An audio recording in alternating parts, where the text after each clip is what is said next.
खबर शामिल करेंगे टोबा टेक्सिंग से मियां जहांजेब की रिपोर्ट के मुताबिक, जहां पर कहा गया है कि आज पूरी उम्मत मुस्लिमा इब्राहिम रईसी के जाने से महरूम हो गई है। सैयद इब्राहिम रईसी की शहादत से उम्मत मुस्लिमा एक अजीम रहनुमा से महरूम हो गई। इन ख्यालात का इजहार तहफ़्फ़ुज़ आज़ादारी काउंसिल टोबा टेक्सिंग के चेयरमैन फिदा हुसैन दाना एडवोकेट ने ईरानी सदर सैयद इब्राहिम रईसी की शहादत के मौका पर एक ताज़ती बयान में किया। उन्होंने मजीद कहा है कि सैयद इब्राहिम रईसी ने उम्मत मुस्लिमा के मसाइल के हवाले से जुर्रतमंदाना हिकमत अमली इख्तियार की, साम्राज्य के सामने कभी ना झुकने वाला इज्जत की जिंदगी जिया और शहादत की मंजिल पा गया।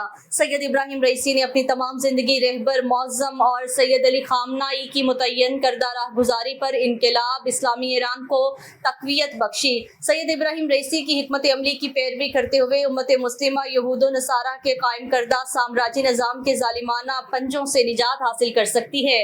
फिदा हुसैन राना एडवोकेट ने मजीद कहा है कि सैयद इब्राहिम रईसी उम्मत मुस्लिमा के दिलों में हमेशा जिंदा रहेंगे।